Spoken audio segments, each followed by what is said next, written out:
നമസ്കാരം. ഞാൻ നന്ദനം പിള്ള. എൻ്റെ 26ാമത്തെ വീഡിയോയിലേക്ക് സ്വാഗതം. ഇന്ന് സംസാരിക്കുന്നത് പോലീസിലെ നിയമവിരുദ്ധ റിക്കവറി സംബന്ധിച്ചാണ്. ശമ്പളത്തിൽ നിന്ന് നമ്മുടെ അനുമതിയോ ഇല്ലാതെ പൈസ പിടിച്ചു പറിച്ചെടുക്കുന്നതെന്നുള്ള വേർഡ് തന്നെ ഉപയോഗിക്കാവുന്ന അനധികൃത റിക്കവറി സംബന്ധിച്ചാണ്. പോലീസിൽ ആദ്യം ഈ അനധികൃത റിക്കവറികൾക്ക് ആധാരമായി തുടങ്ങുന്നത് നേരത്തെ സംസ്ഥാന പോലീസിൻ്റെ സംസ്ഥാന കമ്മിറ്റിയിൽ നിന്ന്, പോലീസ് അസോസിയേഷൻ്റെ സംസ്ഥാന കമ്മിറ്റിയിൽ നിന്ന് പോലീസ് ആസ്ഥാനത്തെ ഒരു കത്ത് കൊടുക്കും. ഓരോരോ മാസങ്ങൾ 1000 രൂപ വെച്ചും മറ്റും പിരിച്ചു കൊടുക്കാനായിരുന്നു ഈ കത്തിൽ ആവശ്യപ്പെട്ടിരുന്നത്. ഈ കത്ത് പ്രകാരം പൈസ പിടിച്ചു കൊടുക്കാമോ ഇല്ലയോ, എന്താണ് ഇതിൻ്റെ നിയമവശം എന്ന് പരിശോധിക്കാത്ത തന്നെ പോലീസ് ആസ്ഥാനത്തെ പ്രഗത്ഭനായ ഒരു SP കൊണ്ട് സ്ഥിരമായിട്ട് എല്ലാ മാസവും ശമ്പളത്തിൽ നിന്ന് ഈ പറയുന്ന 1000 രൂപ പിരിച്ചുകൊണ്ട് വന്നിരുന്നതാണ് പോലീസിൽ. നമ്മൾ മനസ്സിലാക്കേണ്ടത് KSR പ്രകാരമോ അല്ലെങ്കിൽ കേരളത്തിലെ ഫിനാൻസ് കോഡ് പ്രകാരമോ ഏതെങ്കിലും നിയമപ്രകാരമോ ഒരു സർക്കാർ ഉദ്യോഗസ്ഥൻ്റെ ശമ്പളം അയാളുടെ അനുമതിയില്ലാതെ ശമ്പളത്തിൽ നിന്ന് റിക്കവറി നടത്താനായിട്ട് ഡ്രായിങ് ഓഫീസർക്ക് യാതൊരുവിധ അധികാരവും ഇല്ലാത്തതാണ്. ഈ പോലീസ് ആസ്ഥാനത്തു നിന്ന് കൊടുക്കുന്ന ഈ SP കൊടുക്കുന്ന ഉത്തരവ് അടിസ്ഥാനത്തിൽ ഇങ്ങനെ അസോസിയേഷൻകാരുടെ പിരിവാണ് ഏതാണ്ട് 2016 വരെ പോലീസിൽ നടന്നുകൊണ്ടിരുന്നത്. ആ പിരിവ് ചില പരാതികളുണ്ടാവുകയും അതിലൊരു പരാതി അന്വേഷിക്കാനായിട്ട് എൻ്റെ കയ്യിൽ കിട്ടുകയും ഞാനതിലൊരു പരിശോധന നടത്തിയ റിപ്പോർട്ട് കൊടുത്തിട്ടുള്ളതാണ്. അപ്പോൾ ഈ അസോസിയേഷൻ്റെ ജില്ലാ കമ്മിറ്റികളുടെ പൈസ ചിലവാക്കുന്ന ഉൾപ്പെടെയുള്ള രേഖകൾ അല്ലെങ്കിൽ വൗച്ചറുകളും അതായത് ജില്ലാ പോലീസും സംസ്ഥാന കമ്മിറ്റിയുടെ വരവ് ചിലവ് കണക്കുകൾ സംസ്ഥാന പോലീസ് മേധാവിയും പരിശോധിക്കണമെന്നാണ് ചട്ടം അനുശാസിക്കുന്നത്. എന്നാൽ സംസ്ഥാന പോലീസിൽ അങ്ങനൊരു പരിപാടി നടക്കുന്നില്ല എന്ന് ഞാൻ ഈ നടത്തിയ പരിശോധനയിൽ ബോധ്യപ്പെട്ടിട്ടുള്ളതാണ്. അന്ന് ഈ കേരളത്തിലെ 17 പോലീസ് ജില്ലയാണ് ഉണ്ടായിരുന്നത്. ഈ 17 പോലീസ് ജില്ലയിൽ ഒരു ജില്ലയിൽ മാത്രമേ ഒരു പരിശോധന നടന്നതായിട്ട് സ്ഥിരീകരിച്ച റിപ്പോർട്ട് വന്നിട്ടുള്ളൂ. ആ പരിശോധന തന്നെ എൻ്റെ കത്ത് ചെന്നതിന് ശേഷം തയ്യാറാക്കിയ ഒരു ചട്ടക്കൂട്ട് റിപ്പോർട്ട് എന്ന് തന്നെ പറയേണ്ടി വരും. എന്നാൽ നമ്മുടെ ലോകനാഥ് ബെഹ്റയും നമ്മുടെ ഹരിശങ്കറും പോലീസ് ആസ്ഥാനത്തെത്തിയതോടുകൂടി ചരിത്രം മാറി. പിരിവ് പോലീസ് ആസ്ഥാനത്തു നിന്ന് ആരംഭിച്ചു. ആ പിരിവുകൾക്ക് 2 പേരിട്ടു. ഒന്ന് സ്പോർട്സ് ഫണ്ട്, മറ്റൊന്ന് KPWA. എൻ്റെ 7/18 ശമ്പളത്തിൽ നിന്നും 2018 7 മാസത്തെ ശമ്പളത്തിൽ നിന്ന് കാസർഗോഡ് ഭരണവിഭാഗം DYSP ആയിരിക്കുകയാണെന്ന് ആണ് ഒരു 1000 രൂപ പിരിച്ചതായിട്ട് ഞാൻ കണ്ടു. ഞാൻ എന്താണെന്ന് ആവശ്യപ്പെട്ടു. എങ്ങനെ നിങ്ങളിങ്ങനെ പിരിച്ചു എന്ന് ചോദിച്ചു. അപ്പോൾ അതിലേക്ക് അവർ ഹരിശങ്കർ ഒപ്പിട്ട 24/10/17 ഒരു ഉത്തരവിൻ്റെ കോപ്പി തന്നു. 100 രൂപ വെച്ചിങ്ങനെ പ്രതിമാസം പിടിക്കണം, താങ്കളുടെ നേരത്തെ പിടിക്കാത്തതുകൊണ്ടാണ് ഒരുമിച്ച് പിടിച്ചിട്ടുള്ളതെന്ന് എന്നെ അറിയിച്ചു. ഹരിശങ്കറും ബെഹ്റയൊക്കെ മനസ്സിലാക്കേണ്ടത് ഒരു പോലീസ് ഉദ്യോഗസ്ഥൻ്റെ ശമ്പളം ഒരു നിയമവും അനുസരിച്ച് ഏതെങ്കിലും ഉദ്യോഗസ്ഥന് പിരിക്കാൻ അല്ലെങ്കിൽ അനുമതിയില്ലാതെ റിക്കവറി നടത്താനായിട്ട് യാതൊരു അവകാശവുമില്ല. പോലീസിൽ 3 വിഭാഗം ഉദ്യോഗസ്ഥരാണുള്ളത്. ഒന്ന് KP കേരള പോലീസ് സർവീസ്, പിന്നെ ഒന്ന് KPS സർക്കിൾ ഇൻസ്പെക്ടർ തൊട്ട് മേലോട്ട് പ്രൊമോട്ടഡ് ജപ്പാൻ IPSന് താഴെയുള്ളവർ, പിന്നെ ജപ്പാൻ IPS തൊട്ട് മേലോട്ടുള്ള പ്രൊമോട്ടർ ഉൾപ്പെടെയുള്ള IPSകാർ. 3 കാറ്റഗറി ഉദ്യോഗസ്ഥരാണ് KP, KPS, IPS. ഇതിൽ KPSകാരുടെ പൈസ അല്ലെങ്കിൽ KPക്കാരുടെ പൈസ പിടിച്ചു പറിച്ച് ശമ്പളത്തിൽ നിന്ന് പിടിച്ചു പറിച്ചെടുക്കാനായിട്ട് ഉത്തരവിറക്കാനായിട്ട് ബെഹ്റയ്ക്കോ ഹരിശങ്കറിനോ ഒരു നിയമവും അനുവദിക്കുന്നില്ല. അപ്പോൾ ഈ സ്പോർട്സ് ഫണ്ടും KPWA റിക്കവറി സംബന്ധിച്ച് ഞാൻ കൊടുത്ത പരാതിയിൽ ഒരു നടപടിയും ഉണ്ടായിട്ടില്ല. വീണ്ടും പൈസ പിടിച്ചുകൊണ്ടേയിരുന്നു. ഞാൻ ഇടുക്കിയിലുണ്ടായിരിക്കെ ഇടുക്കിയിൽ ഒരു പ്രാവശ്യം കൊടുത്തു. ഈ ഇടുക്കി ജില്ലയിൽ ഈ സ്പോർട്സ് ഫണ്ടിൽ നിന്ന് എത്ര രൂപ ഈ പിടിക്കുന്നതിന് തിരിച്ചു കുറെ കിട്ടണമല്ലോ. പോലീസുകാരുടെ ആവശ്യത്തിനാണെങ്കിൽ സ്പോർട്സ് ഫണ്ടിൽ എത്ര രൂപ പോലീസ് ആസ്ഥാനത്ത് ലഭ്യമാക്കിയിട്ടുണ്ടെന്നുള്ള മറുപടിയിൽ രേഖകൾ പരിശോധിച്ചതിൽ സ്പോർട്സ് ഫണ്ട് ഇനത്തിൽ തുകകളൊന്നും ജില്ലയിൽ ലഭ്യമാക്കിയിട്ടില്ല എന്നൊരു മറുപടിയാണ്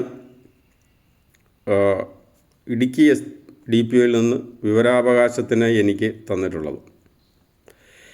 ഈ KPWAയും സ്പോർട്സ് ഫണ്ടും പോലീസ് ആസ്ഥാനത്തിൻ്റെ നേരിട്ടുള്ള ഉത്തരവുകൾ പ്രകാരം പിടിച്ച് വന്നിട്ടുള്ളതും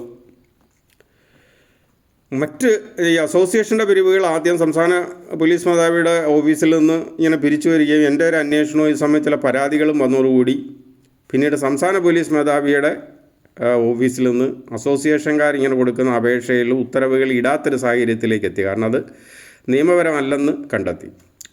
അപ്പോൾ ഈ അസോസിയേഷൻകാർ വേറൊരു ബുദ്ധി ഉപയോഗിച്ചു. കാരണം നമ്മുടെ അസോസിയേഷൻകാർ DGPക്കൊക്കെ മേളിലാണ്. ഞാൻ പറഞ്ഞല്ല, ഒരു വനിതാ DGP തന്നെ റിട്ടയർ ചെയ്തിട്ട് പറഞ്ഞിട്ടുണ്ട്. അവർ DGPയോട് കയർത്ത് സംസാരിക്കുന്നതും ഒക്കെയുള്ള സംഭവങ്ങൾ അവർ നേരിട്ട് ബോധ്യപ്പെട്ടിട്ടുണ്ടെന്ന് പറഞ്ഞിട്ടുണ്ട്. അപ്പോൾ പോലീസിലുള്ളവർക്ക് കൂടുതൽ അറിയാം. അവർ ജോലി ചെയ്യാതെ ശമ്പളം വാങ്ങിക്കുന്നവർ വരെയാണ് ബഹുഭൂരിപക്ഷം ആളുകൾ. അപ്പോൾ പിന്നീട് ഇവർ ആലോചിച്ചിട്ട് ജില്ലാ പോലീസ് മേധാവിക്ക് കത്ത് കൊടുക്കുന്ന ഒരു നടപടിയിലേക്ക് എത്തി. ഇപ്പോൾ ജില്ലാ പോലീസ് മേധാവിക്ക് കത്ത് കിട്ടുന്നു. ഇപ്പം ജില്ലാ പോലീസ് മേധാവിയുടെ ഓഫീസിൽ നിന്നൊരു ഉത്തരവ് കൊടുക്കുന്നു പിരിക്കാനായിട്ട്. ഇപ്പം ഞാൻ കാസർഗോഡ് ഭരണവിഭാഗം DYSP ആയിരിക്കെ അവിടെ പ്രഭാവതി എന്നെന്നോ പറഞ്ഞൊരു JS ഇങ്ങനെ കത്തിന് അനുമതി കൊടുത്തു. അതായത് ആ ഫയൽ അന്ന് അഡ്മിൻ DYSP ആയ ഞാനോ SPO കാണാതെയാണ് ഈ JSനെ സ്വാധീനിച്ചവർ ഉത്തരവ് വാങ്ങിച്ചുകൊണ്ടിരുന്നത്. ഇവർ വലിയ പ്രാപ്തിയൊന്നുമുള്ള ഒരു JS അല്ല.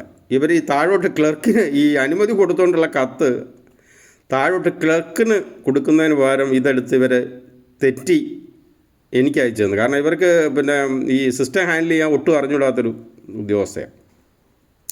അവരെങ്ങനെ ആ സ്ഥാനത്തെത്തി എന്നുള്ളതും ദുരൂഹമാണ്. ഇപ്പം എന്തായാലും ശരി, എൻ്റെ കയ്യിൽ ഇത് കിട്ടിയപ്പം ഇത് സംബന്ധിച്ച് ഒരു പ്രാഥമിക വിവരമുള്ള ഉദ്യോഗസ്ഥൻ എന്ന നിലയിൽ ഞാൻ ഇതിൽ ഗവൺമെൻറ് ഓർഡറുകളും കാര്യങ്ങളും എല്ലാം കോട്ട് ചെയ്ത് SP-ക്കൊരു കത്ത് കൊടുത്തു.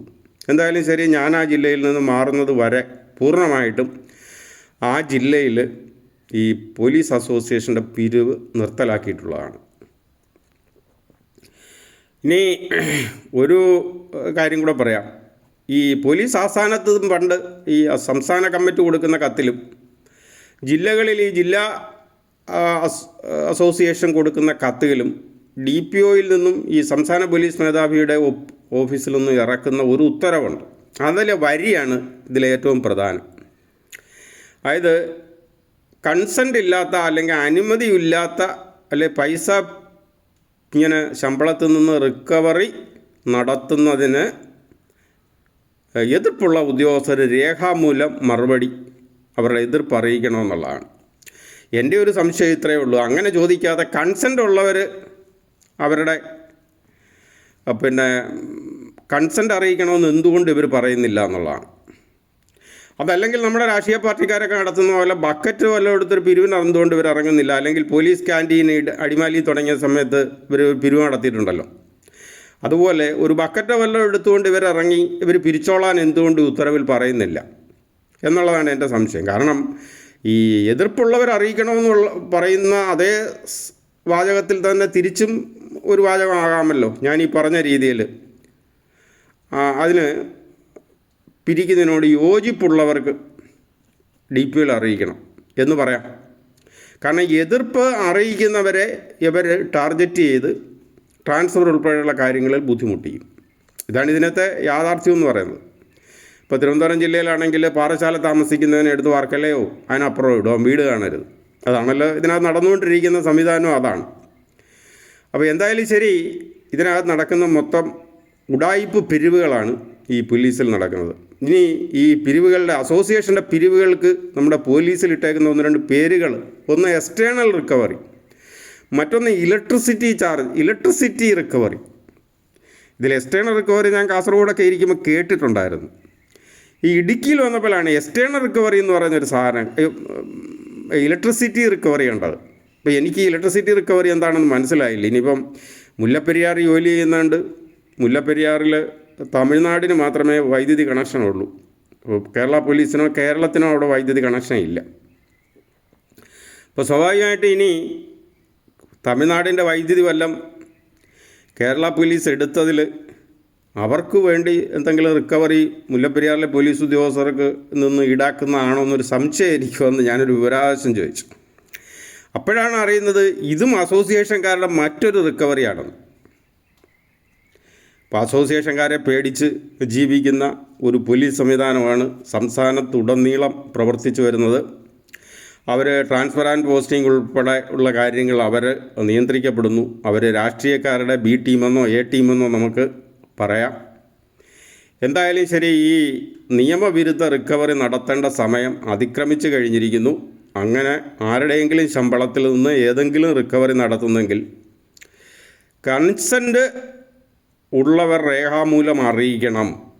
റിക്കവറിക്ക് അനുകൂലമായി യോജിപ്പുള്ളവർ രേഖാമൂലം അറിയിക്കണമെന്ന് ഇപ്പോൾ നിലവിലുള്ള കത്ത് മോഡിഫൈ ചെയ്ത് കത്ത് നൽകി റിക്കവറി നടത്തണം എന്നാണ് എനിക്ക് ഈ വീഡിയോയിലൂടെ അഭ്യർത്ഥിക്കാനുള്ളത്. നന്ദി, നമസ്കാരം. മറ്റൊരു വീഡിയോ ആയിട്ട് വീണ്ടും കാണാം.